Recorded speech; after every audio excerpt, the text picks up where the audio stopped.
Hi, everybody. We know the last thing you need is another fitness podcast to catch you up on the newest trends, fad diets that are based off of popular opinion and not research or evidence.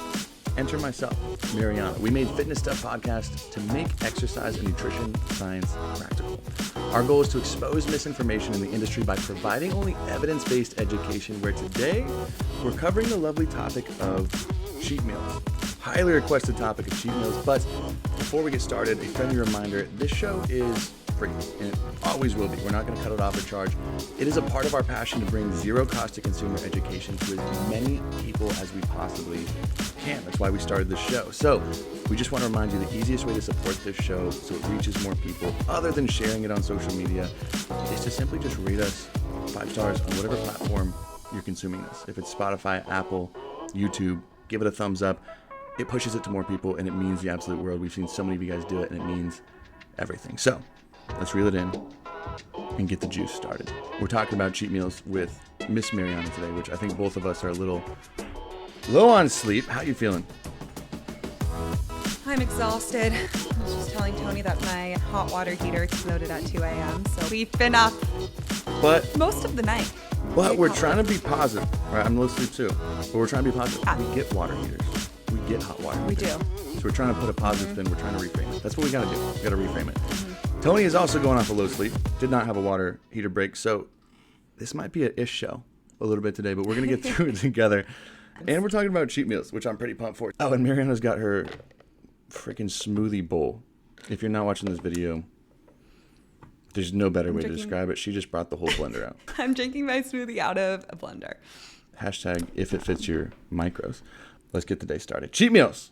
I want to first ask you what they are. We're going to talk about our thoughts on them, and then we're actually going to go through some science on some potential benefit to something similar and break you through this episode on whether you should incorporate them, whether you should not, and how we can break that down. So let's start by this. What is a cheat meal, or what do people commonly refer to as a cheat meal? So to preface, I absolutely hate the word cheat meal, or phrase, I guess, cheat meal, cheat day, cheating, because it implies that you are doing something bad when you're eating these foods. I know, Tony, I feel like you can agree with me here. We chatted about this a little bit before. But what a cheat day typically involves is it happens when people are on a diet, or they're just like in a calorie deficit. They don't have to be following any strict diet, but typically it is on the restrictive side, and it's this day out of the week or the month, or typically, like, how often do people typically even a meal, like a meal a week, 2 meals a week, an entire day, a month? There's no real guidelines. It's up to the person. Yeah.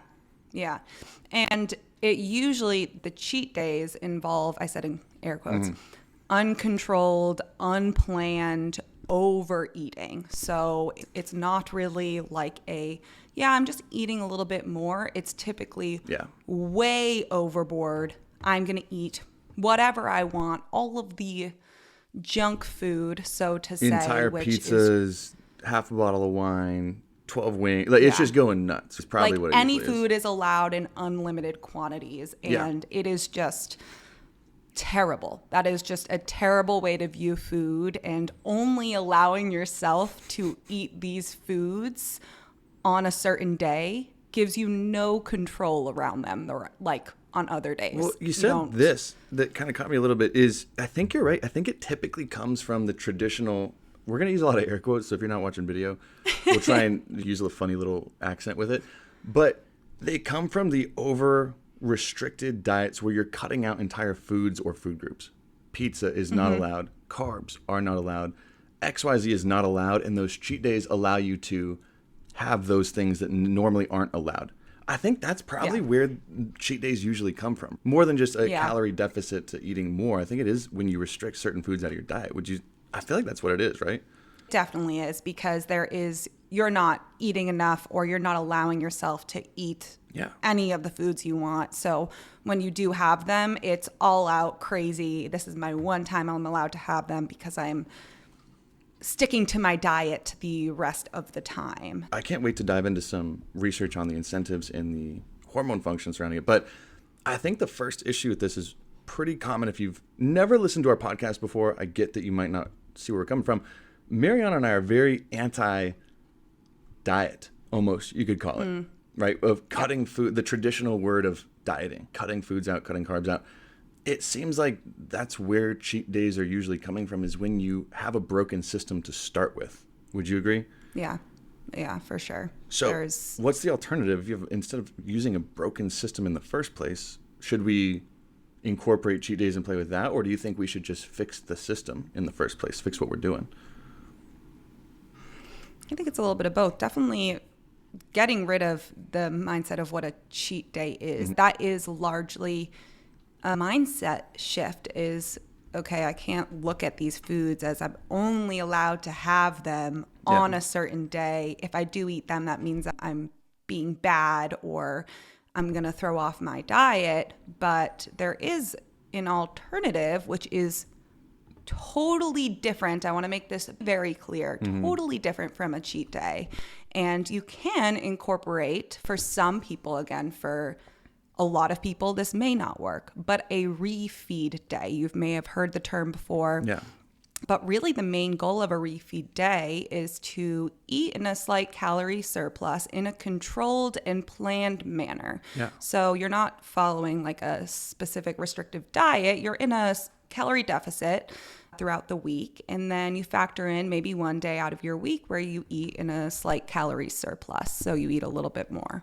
Sounds like these are coming from, again, like where the system starts in the first place. It's not coming from a restrictive dieting background. It's coming from when you are usually approaching it through a flexible dieting method, which we talk about a lot. Yeah. Right? But where you're not saying I can't have XYZ, but you're setting calorie goals, protein or macro goals. You're not saying this is allowed, this is not allowed, or not even if you're tracking, but you're not cutting out foods or food groups is where it's starting. You're increasing the food you can eat, but the psychology behind it is you're not telling yourself no to so many things that's going to make you overeat, and that's when it can really become dangerous, right? Yeah. It's not about the specific foods you're eating at all. Typically, refeed days involve a bit more carbohydrates. That's just like the nature of them, but it's not, I get to eat this food on this day. Yeah. But I can't have it the rest of the week. It's, I'm just going to eat a little bit more, and these are going to be, my macros may be a little bit different this day. However, that fits for me. There's no unlimited permission to eat whatever you want. There is a factor of control involved, and that is huge. You are in control. You are making the decisions. It's not this episode of gluttony and eating a feast and feeling so full after. I want to make that so clear. Yeah. So that's the difference between a cheat day and a refeed, you would say. Yeah. The main thing. So what we're more advocating, as you could hopefully tell by now, is like get away from the term cheat meal. Start moving more towards things like refeeds, like things that actually make sense and are planned for, that help you with your progress, that don't hinder it. Because cheat days, in the sense of the word, can throw you so far off the rails it's not even funny, and it can mess with your head, your actual progress, and just make you feel like you're spinning your wheels. And I think James Smith covered it. A lot of other, I think we all shared very similar opinions. You cheat on systems that are broken in the first place. You don't cheat on tests, or you feel terrible if you cheat on a test. You don't cheat on your partner once a week. You don't cheat in a sporting event, or you feel like, you know what I'm saying? Like, you don't cheat on anything else in life, or you shouldn't. I know, Monopoly, whatever, you might play a little bit if you're competitive, but not with me. Not with me. Don't usually cheat. I just don't lose at Monopoly. I'm really good at it. You cheat at things when the system in the first place is broken. If you're cheating on a test, it's because you didn't spend time actually learning the education piece beforehand to pass the test. If you cheat on a sport, it's because you're not good enough to play that sport and actually succeed at it. If you cheat on your partner, probably not a great relationship to start. So fix that relationship first so you don't have to cheat on it. And you can plan these refeeds, these structured pieces in, which we'll get in how to do it a little bit more. But I think the next piece that I think is really cool that we were bouncing back and forth is, do you want to jump into what this would make, like some people that this would make sense for, planning in refeeds or doing this, and then maybe some people who it wouldn't make sense for? Is that a next good gap to jump into? Yeah, so I think I'm going to start with the people that it wouldn't make sense for, because please. just to avoid any issues there, because there are a lot of people that this would not make sense for. So first off, if you are practicing cheat days and you do feel like there's no control, you feel terrible after them, you feel guilty, or you feel like you can't go without them, first, you need to work on, again, fixing that broken system. Am I following a restrictive diet? Am I not eating enough food? How am I viewing food? So you shouldn't jump right into just having a refeed day, because the mindset is still the same. Yeah. You're not going to just overnight change how you view food. That's a lot of work. So that's the first thing. And then if you have a history of binge eating disorder, any sort of disordered eating, especially when it falls onto the binge eating side, this is absolutely not for you. No. Because the biggest part of healing that relationship with food and learning how to eat without binging is allowing yourself to eat throughout the day, and eating throughout the day, throughout the week, enough, and giving yourself permission to do that prevents binges. So I just want to completely make that clear. And adding a personal note, am one of those people. So like a refeed day would never work for me, and that's totally fine. But the science behind them and who they do work for is actually really fascinating. So I just like to add in that point. Well, and I think I want to touch on that again, like who it's not made for. And I think it's really impressive, because if you're trying to better your relationship with food, and we talk about how important goal setting is so freaking often and how you measure progress, I think Jordan Syatt was the first one that I heard this from. But it's like you can measure progress in different ways than just, my goal is to lose weight. Am I losing weight? For me, and I think you would probably agree with this with a client, I would rather them have a slower pace of weight loss than a more rapid one, if on a weekly basis their relationship with food is improving. If they don't feel guilt around eating a slice of pizza, a burger, or whatever else. If they can do that, still lose weight, maybe not at as a rapid pace, but they can do that and not beat themselves into the ground because of it, that is huge as far as progress goes. I think it's probably bigger than if the scale did go down an extra half a pound or pound that week, right? Like progress there is, it's all about behavior change. So if you can measurably make improvements in behavior change, you're winning. Yes. Absolutely definitely. huge. So Definitely. It wouldn't work for someone like you. And I was telling you before this episode, adding in refeeds or structured plans for me in the past has worked really well. So it doesn't work for some, and it probably changes as you go through your path. It can be beneficial to others in a few circumstances. So who would those kind of people maybe fit that stereotype? Yeah, and you can add to this, Tony, because I'm not sure if I'm going to take start at the direction that you are expecting, but feel free to jump in. But some of the people that I really think about it can work for them is if maybe you're in the process of losing weight, you have lost some weight, but now you're experiencing a plateau. You may still be following your deficit, or it's just slowing down. You're not really seeing progress in any aspects that you typically measure them, whether that's in photos or, I don't really like weight, how you feel like you're putting in a lot of the work and you're just hitting that plateau, which happens to a lot of people. So it may be good for you because, and this is going into the physiological end of like fat loss. So as you start to reduce your calorie intake and you do begin to lose some body fat, changes in your hormones take place. That tells your body you're experiencing a calorie deficit when you have changes in your hormones. One of those hormones being leptin, which is the hormone that tells you you are full. So if you are losing fat consistently, and especially in those initial periods, if you do have a significant amount of fat on your body, the more that you have, it typically lowers a bit quicker. But if you are decreasing the amount of leptin you produce, that's in an effort to signal to your brain, hey, we're losing fat. Like we need to protect ourselves. We need to eat more food. And leptin is produced by fat cells and tells your body that it has adequate fat stores, helping it regulate your appetite, encouraging calorie burning. It's a really fascinating hormone there. But low levels of this hormone can make you feel hungrier. So leptin decreases, ghrelin increases, which is your hunger hormone. Ghrelin so your body receives increasing your appetite, right? Yes. Okay. Yep. So ghrelin Hunger hormone. increasing, Sorry. leptin decreasing. Okay, perfect. So if Yep. so if ghrelin's going up and leptin's going down, we're getting hangry, is what you're saying. Yeah, this is called adaptive thermogenesis. AK. It's a protective process. Yeah. It alters your body's metabolism slightly in the short term. Again, this is not like a significant amount, and this is over time. But to increase energy intake and decrease energy output. Your brain's like, hey, nope, we might not want to do that because it thinks like it's trying to protect you, even if you are doing this in a healthy way at a rate that is good for you. Yeah. So a long backstory Yeah, as you of what those decrease hormones. body fat, the longer you diet, the lower leptin levels in your blood tend to get. And if anyone's gone through a successful deficit phase before, they can really speak to this firsthand. The longer you stay on the diet, it starts beating you down a little psychologically, right? The more you have to, because even if you're in a deficit and you have a super healthy relationship with food, in some ways you are restricting still a little bit. So that just chips away bit by bit. And the longer and the leaner you get, the lower that leptin goes. Even if you are eating food, it's not signaling like it used to.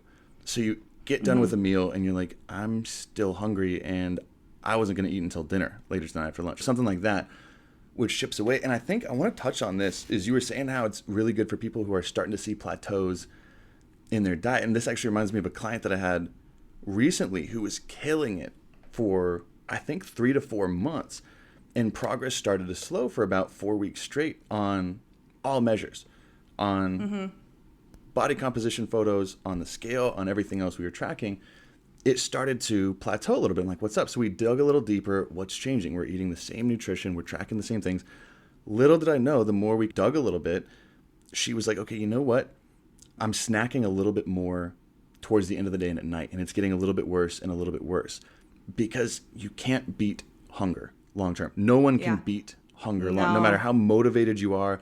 If you've got your wedding, if you've got whatever, right? Mexico beach vacation, no matter how motivated you are, you cannot beat hunger for more than a week or two. And you're not going to see any meaningful progress, so it's a waste of time. So if you're noticing that you are getting and staying starving and it's leading you to overeat a little bit, that could be where the plateau is coming from in the first place. It's just because you're consistently overeating. You're not doing what got you progress in the first place. Now, for this person, we didn't take this route, but it could be another route that we could have taken is, let's start stacking it up. Okay, you got date night with hubby on Wednesday nights. You guys like to go out, but you feel like you're really holding yourself back. Let's plan a little bit more freedom on that day so you can stick to it, feel great the rest of the day. And we can get into how that affects leptin, how that affects ghrelin. And as I think I used to use it more of an incentive, which I want to get into a little bit too, like a reward to do things, which you can use a plethora of things for that. But do you want to cover, I know we had a couple interesting studies on leptin specifically. When you introduce a refeed day, you can temporarily increase your leptin levels through the increased calorie intake, which may help with your body's fat burning process, working more efficiently, and also helping you from those little behaviors that are like overeating throughout the rest of the week. So it may alter your hormone levels a little bit to make that much of a difference to prevent the plateau or get over the plateau. And I really want to emphasize how I structured my wording there. It may help with your hormone levels. And I say may because there are some great studies out there and the mechanism makes a lot of sense how this works. However, the studies are very small, they are short term, and it is extremely difficult to monitor your leptin levels after a day of eating and extrapolate that out to the rest of the week, the month, the year, how that will affect it in the long term. And again, this hasn't been done on many people. Larger studies are needed. So we're explaining the mechanism here, and it really is, you try it, it may work, that's awesome, but it's not a cause and effect. Yes. Yes. We're not saying do this and this will happen. No, that's super important. It's with a lot of stuff we say, but especially here, the research is very limited. And the research we found is very interesting, super cool to have some measurable data to it. To what was before just thought of as like anecdotal or just what we think should happen. Yeah. So it is really cool. But that's with anything we go over, just because certain people experience something doesn't mean you're going to experience the same thing. because of the countless pieces of your lifestyle that go into place. So that is a very important role. I want to dig deeper on this. Explain to me real quick, in theory, how would refeeds help balance our hunger hormones? Refeed day can help to temporarily elevate leptin levels. So leptin, again, is the hormone that tells you, hey, I'm full. So the more leptin is, the more like, I'm not really hungry. That decreases your appetite, right? The more leptin, correct? Yes. Cool. Yeah. And so this can help reduce the effects of adaptive thermogenesis, which is that process of, oh, we are losing fat. That signals my brain to decrease leptin production so that I can eat more. And that is a normal response to fat loss. For some people, they might not experience this plateau, but for most people, they do experience this plateau. Yeah. And this, amongst many other reasons, there are so many other reasons why. However, it's worth, if you're at a point where you feel comfortable experimenting with a refeed day, they can help temporarily increase leptin levels, helping you feel fuller longer, and also extrapolate into the rest of your week so that you don't experience that effect of adaptive thermogenesis, which is, I'm hungry all the time. My brain's always telling me I'm hungry all the time. Okay, so that makes a little bit more sense. So that's how the mechanisms work. And I know I've got this study pulled up, right, from the Institute of Physiology. I'm going to butcher this name. The University of Lusuen in Switzerland. You know what? We'll just call it like this. It's the Institute of Physiology out of Switzerland. And this was done a little bit ago, but what they did was they did an up-close zoomed in. And this is what we were talking about. Research is limited. This was done over 10 healthy, lean females. 10 females, lean. Not a huge sample size. But what they did is they put those 10 girls on one of three groups, either a high fat diet for those 3 days, a high carbohydrate diet, or an iso-energetic diet. What they found, and this is the carb versus fat kind of conversation we were talking about, what they found is immediately after the carbohydrate high meals, the test subjects saw a 28% increase in leptin levels in their blood. All the way up to about a 24-hour period later, it's still a 7% increase. So it looks like it raised their leptin for about 24 hours post high carbohydrate meal. The high fat group saw no changes. So they increased their calorie intake, increased it mostly and predominantly from fat. They didn't see the same change. So this is, again, where we're saying this is the mechanism. This is how it should work. Increasing your food. In this small size, it looks like carbohydrates had a little bit more of an effect than fats, but it was 10 people over the course of a few days. So we're not saying fats don't do this, carbs do this, but this is what they're showing. I think there's probably got to be more research that will be done in the future just with how much this field's evolving. That would make sense that more research is going to be done on this. Yeah, and this is a temporary increase in leptin. A day. So so this helps you throughout the week while you are in a calorie deficit, an energy deficit. It's around the effects of having the refeed day can temporarily last throughout the next couple of days. I think in one study, they followed people 3 days later, but that's the max. Yeah, super, super temporary. And again, this addresses maybe one small reason why you may be experiencing a plateau. It's not going to resolve it. If hunger is something you're really struggling with, we're not saying that you hit a plateau, you're in a deficit, and you just can't lose weight. I am eating significantly less all the time, perfect, and I just can't lose weight.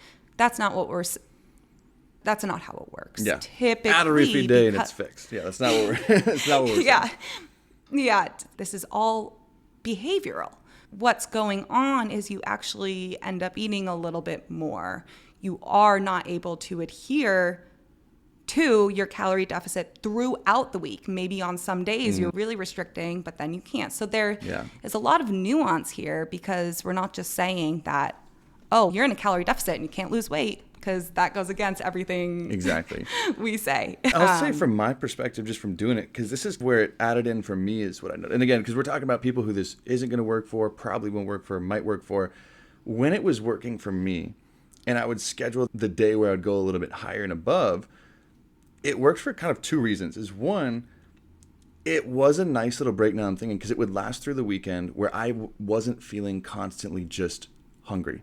Where towards the end of a deficit phase, sometimes that's all like you just keep thinking about food. And that's usually a red flag. Like, hey, we should address something if all you can think about is food. That's usually red flag number one. But the more you think about food, even a little break of a few days helped me quite a bit. Where I was like, okay, I can make it. And the second piece of that is it would incentivize me and be that little light at the end of the tunnel for me of, okay, I'm experiencing a little bit more hunger than normal. This is challenging, but I know it's not going to last forever because I'm having a refeed later this week, which is an incentive, which this is where it gets a little dangerous because how I incentivized was with that refeed day, was with food. Incentives don't always have to be food based, and it can be dangerous sometimes if it is food based. Would you say? Yeah. There are times where I think incentives, I call them rewards. I use it in the context of building healthier habits. So whether that's through your diet, exercising. It's like a reward? Yeah, it's like a reward. So making it rewarding. So an example is some of my clients will go out after 4 weeks of getting their like 8 to 10,000 steps in. I'm going to buy myself a new pair of sneakers. That one applies to this habit you're trying to form of walking more. You feel good. It releases dopamine, the act of buying the item that you have wanted. And that further reinforces this behavior because it was rewarding. An example with food would be like if you ate all of your meals at home, cooked your meals throughout the week, I'm going to reward myself at the end of the week with going to Whole Foods instead of going to the standard grocery store and get my favorite food item that may be a little bit more expensive, which further reinforces, okay, I get to go cook this again. Gets you excited about it too. Yeah. Oh, I cooked this week and now I just get to go eat whatever I want. No, the reward should reinforce this behavior and not make you feel guilty about the behavior you engaged in. You're not going to feel guilty to the reward. for some shoes. You're not going to feel guilty. You get excited about it. So there's ways to structure these rewards. There's good and bad ways to structure these rewards. And again, you might be like me where the freedom in my nutrition of, okay, I got to go enjoy a few slices of pizza, which didn't fit in my calories as well the days before. So I got to go enjoy it a little bit more. That really helped me. For some people, that could do the exact opposite and turn into an all night, I'm eating the entire pizza, I'm doing XYZ, I'm having a couple beers, going crazy. It worked for me and it can work for some. It could be the exact opposite for others. So big thing here, really pay attention to yourself. Really ask yourself like how you're motivated, how those, and think and get creative with your incentives, because we have that systematic review pulled up too, where incentives work, right? We have that pulled up, but be creative with your incentives. Don't just think in terms of food or buying yourself something. If it's an experience, if it's experience based, if it's a trip, if it's getting to spend more time doing what you love, or maybe taking Friday afternoon off of work because you did so well, so you get to go read a book or enjoy something. Be creative with it. And this is something I always say, the incentive should never lead to a punishment. For example, if you are eating quote unquote good throughout the week, you are following your diet. On Friday, you get to eat whatever you want. That's your reward. You're looking forward to it. Saturday morning, you feel like shit. You have to be at the gym all day. You have to be super strict. You have to be good because of that behavior. Because you rewarded yourself with that. You have to go kill yourself at the gym. You have to go run. It should never be a behavior you have to feel guilty about, punish yourself for, and only feels good in that moment. Like with Tony, I get to actually sit and enjoy this pizza and feel good after eating this pizza. And I can't wait to be able to do that when it fits again. And maybe that might be like, maybe I'll be able to fit it into my macros throughout the week, but this just allows me to adhere to my goals. It allows me to get what I want and be more successful at what I'm doing without any sort of guilt or punishment involved in it. Because what do we know about positive reinforcement? It works a lot better than negative reinforcement. That's what a lot freaking better. So also shout out to Antico's in Atlanta. They're the best pizza of all time. But I'd reward it with a nice night like that, glass of wine, things I couldn't. And then I'd take the pizza to go. I'd have a slice on Monday or Tuesday because it fits. It's good. It's not a few slices, not a glass of wine. It fits. Yeah. There's no negative feelings attached to it. I didn't feel bad the next day. Didn't regret it the next day. I felt great the next day. You want to feel great about what you're doing. I think that's like your positive incentives of, okay, I hit my step goal for 4 weeks. I got a brand new pair of sneakers that I could have bought this whole time, but I withheld it from myself, which I think does a lot of good on its own, but withheld it. And then you get excited. You're like, I can't wait to walk more because I just got my new sneakers. Think about how it can further propel that behavior. That's the perfect example, is a new pair of shoes for a walking goal or whatever it is. Yeah. Think about those things, because you could get creative and think of infinite incentives. Yeah. Yeah. And how it really leads into kind of the reward. It should reinforce these positive health behaviors you're trying to engage in, because when you look at, I'm exercising to work off some food that I ate, or I can't eat carbs because I ate all of that pizza yesterday. That's not going to promote any sort of habit, because you're not doing it voluntarily. You're not doing it because you want to. There still has to be that intrinsic motivation, and you still have to believe that you want to do this. I am this person. I'm going to achieve my goals. Yeah. Versus a cheat day has just completely screwed that whole up in the sense that I have to undo this cheat day. Yeah. Big time. So to give more clear instructions, so people here are like, okay, all this makes a ton of sense. Let's speak a little bit. Let's just recap a little bit. If you're thinking about experimenting with refeeds, cheat dates, things like that, assess where, if you're just starting out, if you're not plateauing, things like that, you might not need it. You could make plenty of progress without these things. Yes. If you're and it might not work. And it might not work. And that's okay, because a lot of things don't work. Yeah.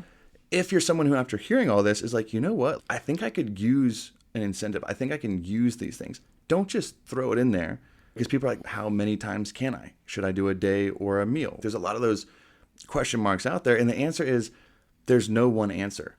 We say that a lot. It depends. It depends, which is probably the most annoying thing in the world, because you just want an answer. But it depends. For me, taking a night off and increasing my calories and my food intake over there worked really, really well. For others, it might be a day where they just increase and change up their meals. It might be spread through the week a little bit more. There's countless ways to implement this, to implement refeeds, to implement diet breaks, to implement things like that. It all comes down to your lifestyle, your habits, your mental state, and motivation. So don't just think there's one size fits all answer. If your friend's doing a cheat day on Saturday nights, that might not work for you. Take into account yourself, and then plan what's best. Well, it shouldn't work for you. If your friends do cheat days. Okay, good point. I used the wrong verbiage. Disengage. Disassociate, disengage. But yeah, get used to asking yourself, can I do this? Would this help me?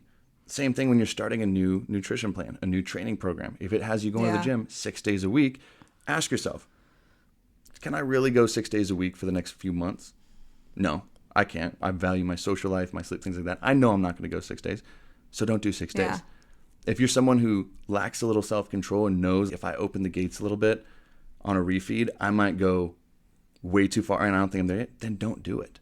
I have to interject because this is me, but the self-control piece, you may lack it, but oftentimes if you do have that history of disordered eating, especially binge eating, a lot of that has to do with poor regulation of your hunger hormones and decreased leptin production. So there's actually many, and this will be an episode for a whole other day, but there's some really fascinating studies looking at brain images and the gray matter in your brain of people of children with binge eating disorders, and they have altered gray matter in their brain, which can affect leptin production. Whoa, that would actually be super interesting. There can be a genetic component there, and there can be part of it that's like you know what? I know that it's out of my control, but what can I do to give myself control? It's not going to be a refeed day. That's also a part of it that I just think is fascinating about hormones. It's actually creepy. It scares me a little. You just scared me. You gave me the spooks a little bit. But yeah, pay attention to yourself. Assess where you are. If you're over restrictive in your diet right now, maybe fix the system first if you feel like it needs cheating on, right? Like we talked about at the beginning. Fix the system if you feel like you need to cheat on it. Get to the point where you don't feel like it, but it could be a beneficial tool. I think that's a pretty solid piece there. Are there any little sprinkles you want to throw on to this beautiful episode of Cheat Days, which I thought was pretty productive?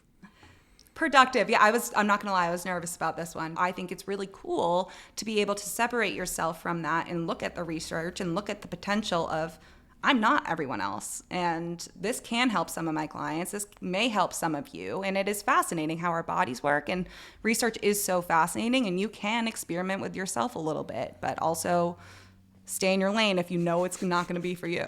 I always like experimenting because, like, what's the worst case scenario? You try it out, it doesn't work well. Don't move forward. So what now? That didn't work? Let's not do it again. So I think that's a beautiful piece on it. Now, as always, we're going to have clips of this on our social media of some highlights and some notes on recap from Twitter. So on TikTok, on Instagram, you can always find us at fs.pod. That's fs.pod.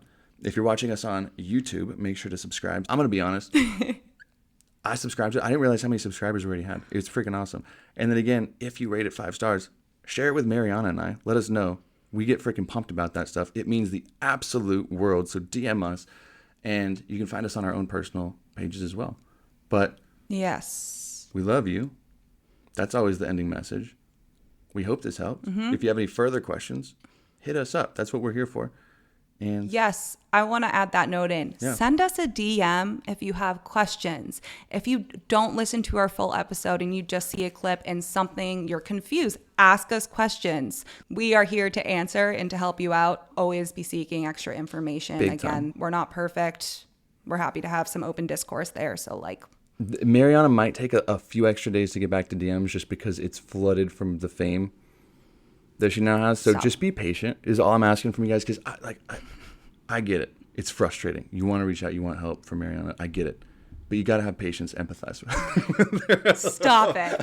If you're listening, I'm sitting here. That was sarcasm. That was sarcasm if you didn't see faces. That was sarcasm. So we love you. We hope you guys get a beautiful night's sleep tonight. Sweet dreams. I will. And we will talk to you next time.